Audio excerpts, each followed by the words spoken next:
Hello guys, welcome back to Kahaniyan Hindi 2.0 channel. आज मैं आपको एक कहानी सुनाने जा रहा हूँ जिसका नाम है विद्यावती पुतली की कथा। तो यदि आप हमारे चैनल पर नए हैं तो हमारे चैनल को सब्सक्राइब और हमारी कहानी के लिए लाइक करना मत भूलें।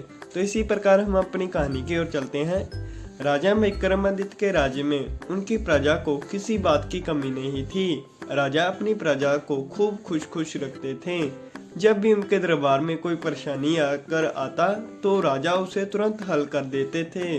अगर उनकी प्रजा कोई तंग करता था तो उसे वो कठोर सजा देते थे। इतना ही नहीं, राजा विक्रमादित्य एक आदमी बनकर राज्य का दौरा भी करते थे, इसीलिए उनकी प्रजा हमेशा खुश, निडर और संतुष्ट रहती थी।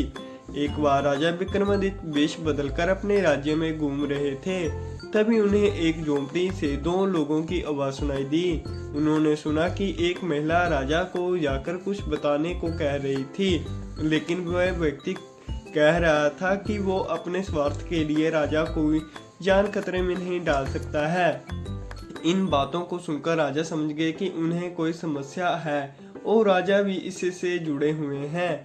राजा विक्रमादित्य हमेशा अपनी प्रजा की परेशानियों को हल करना अपना कर्तव्य समझते हैं। ऐसा में राजा विक्रमादित्य से रहा नहीं गया और उन्हें झोंपड़ी का दरवाजा खटखटाया। दरवाजे पर आवाज सुनकर ब्राह्मण दंपति ने दरवाजा खोला। उनके दरवाजा खोलते ही राजा विक्रमादित्य ने अपने बारे में बताया और उनकी परेशानी पूछी। राजा घर आए हैं जानते ही दोनों पति पत्नी डर गए। राजा ने उन्हें हिम्मत और भरोसा दिलाते हुए कहा, आप अपनी बात बिना डरे कह सकते हैं। तब उन्होंने बताया कि उनकी शादी को 12 साल हो गए हैं, लेकिन उन्हें कोई बच्चा नहीं हुआ। इस 12 सालों में उन्हें संतान सुख के लिए कोई व्रत, उपवास और पाठ पूजा किए, लेकिन कोई भी लाभ नहीं हुआ। एक दिन ब्राह्मण की पत्नी ने सपना देखा कि एक देवी ने उन्हें कहा है कि 30 कोस दूर पूर्व दिशा में एक घने जंगल में कुछ साधु संत शिव की आराधना करते हुए भगवान शिव को खुश करने के लिए वह हवन कुंड में अपने अंगों को काट कर डाल रहे हैं। उनकी तरह ही अगर राजा विक्रमादित्य भी वहां जाकर हवन कुंड में अपने अंग काट कर डाल दें तो भगवान शिव उनसे खुश होकर उनकी इच्छा पूछेंगे। फिर राजा विक्रमादित्य भगवान शिव से उनके लिए बच्चे मांग करेंगे। ऐसा करने से उन्हें संतान सुख मिल जाएगा। इतना सुनते ही विक्रमादित्य ने ब्राह्मण पति पत्नी को भरोसा दिलाते हुए कहा कि वह सब जरूर करेंगे। इतना कहते ही राजा विक्रमादित्य वहां से निकल गए और रास्ते में बेतालों को याद किया। बेताल उनके सामने प्रकट हुए तो बेताल राजा विक्रमादित्य ने उन्हें हवन की जगह पहुंचाने को कहा। राजा जैसे ही उस जगह पहुंचे तो उन्होंने पाया कि वह वहां सच में कुछ साधु बैठकर हवन करते हुए और अपने अंगों को काटकर हवन में डालते हुए थे। यह देखते ही राजा विक्रमादित्य भी वह सन्यासी के बगल में बैठकर उनकी तरह ही अपने अंगों को काटकर हवन कुंड में डालने लगे। जब राजा विक्रमादित्य और साधु सारे जल गए तो वहां एक विशाल शिवगय गण पहुंच गए और सभी साधुओं को अमृत देकर जिंदा कर दिया, लेकिन गलती से उन्हें राजा विक्रमादित्य को अमृत नहीं दिया।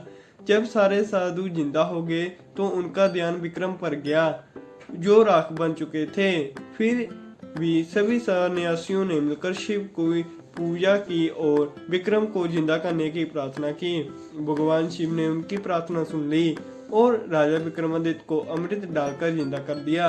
राजा विक्रमादित्य जैसे ही जीवित हुए तो उन्होंने भगवान शिव के सामने हाथ जोड़कर और सिर झुकाकर ब्राह्मण दंपति के लिए संतान मांगी।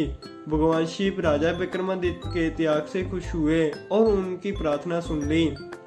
इसके बाद व्रत के बाद ही ब्राह्मण दंपति के संतान सुख प्राप्ति हुआ। ये कहानी सुनते ही 17वीं पुतली विद्यावती ने राजा भोज से कहा, क्या तुम भी ऐसे ही हिम्मत और त्यागी की भावना अगर हाँ तो तुम इस सन्यासन के योग्य हो। इतना कहने के बाद 17वीं पुतली विद्यावती उस सिंहासन से उड़ गई। इस कहानी से हमें ये सीख मिलती है, अगर कोई बिना किसी स्वार्थ के त्याग करता है तो उसका कुछ भी बुरा नहीं होता। यदि आपको हमारी कहानी अच्छी लगी हो तो हमारी कहानी के लिए लाइक और हमारी कहानी को सब्सक्राइब जरूर करें। तो इसी प्रकार हम मिलते हैं अपनी अगली नई